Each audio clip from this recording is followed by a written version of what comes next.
مگر خدا بند یسوع مسیح نے ہمیں جو حق بخشا ہے، اس کے اندر، اس حق کے اندر ہم صرف خدا باپ کو باپ ہی نہیں کہہ سکتے، بلکہ جو کچھ یسوع مسیح کی ملکیت ہے، ہم اس میں اس کے ہم میراث بھی بن گئے ہیں۔ یہ خوبصورتی ہے، یہ حق بخشا۔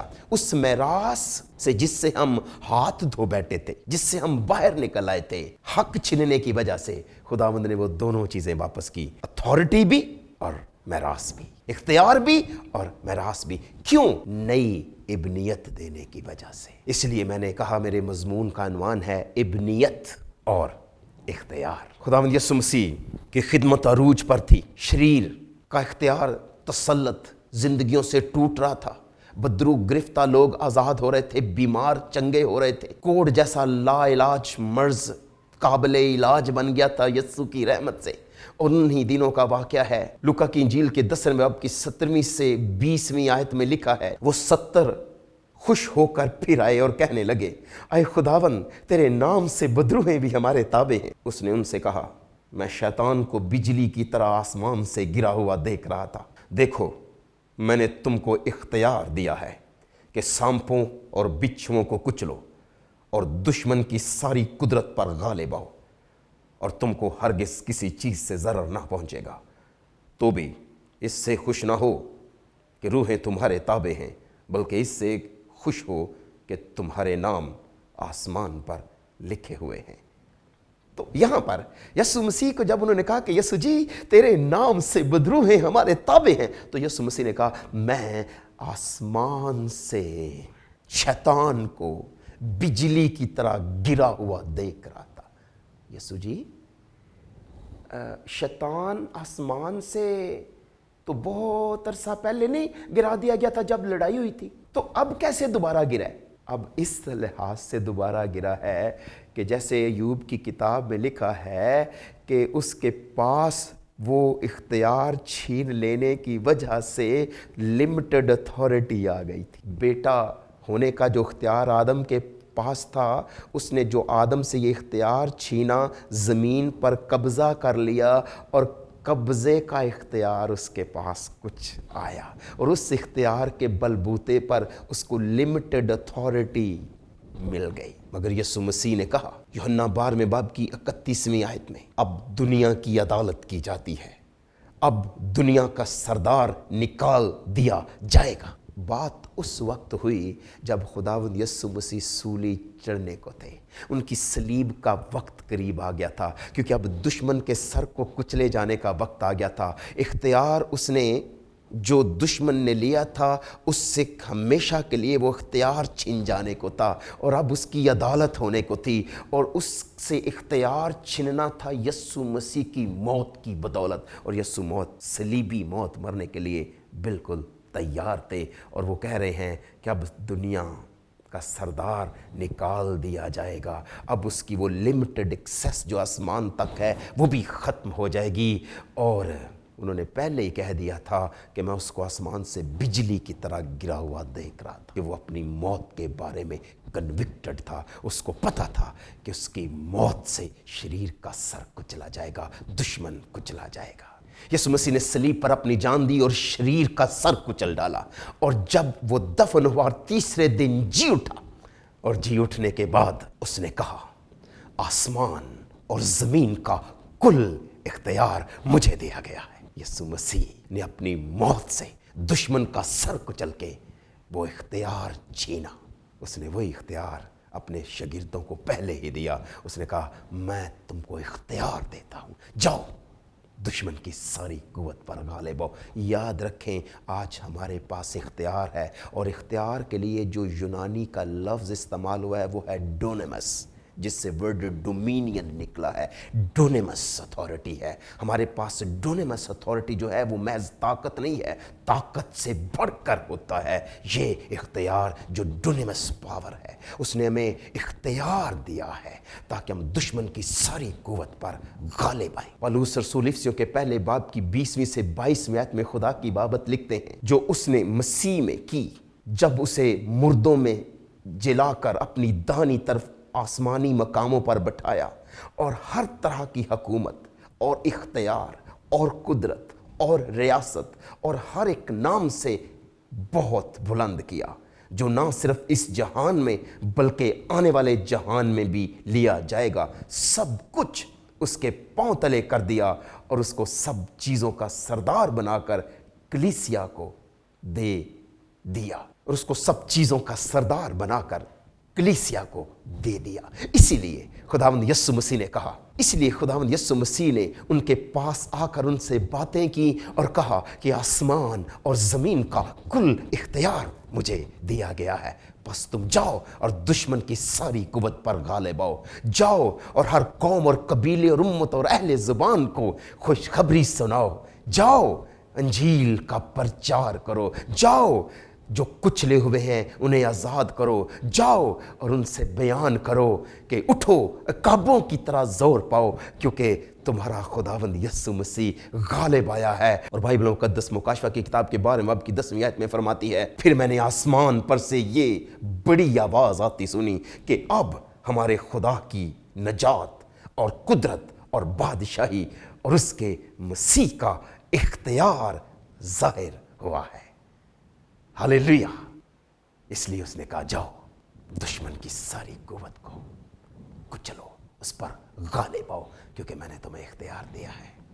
ہمارے مسیح کا اختیار ظاہر ہو گیا ہے، آسمان اور زمین کا کل اختیار ہمارے مسیح کے پاس ہے، اور جس کے پاس سارا اختیار ہے اسی کو خدا نے کلیسیا کو دے دیا ہے، اور آج یسوع مسیح ہمارا ہے، ہم یسوع مسیح کے ہیں۔ خداوند آپ کو برکت دے۔ اپنا خیال رکھیے، اپنے خاندان کا خیال رکھیے، اپنی اولاد کا خیال رکھیے، اپنے باپ کا خیال رکھیے۔ جیتے رہیں A4U TVs کی ان میسیجز سے، جو برکت آپ پا رہے ہیں اسے دوسروں کے ساتھ بانٹتے رہیے۔ اگر آپ نے یہ چینل YouTube پر سبسکرائب نہیں کیا اسے سبسکرائب کر لیجئے، تاکہ آئندہ ہر نیا پیغام آپ سن سکیں۔ اور اگر آپ نے فیس بک پر A4U TV کا پیج ابھی تک لائک نہیں کیا، آپ لائک کر لیں، تاکہ ہر نیا پیغام آپ کے لیے برکت کا سبب بنتا رہے۔ آپ کا خیر اندیش پاسٹر ہیرس حسین، اگاپے فیلوشپ چرچ انٹرنیشنل۔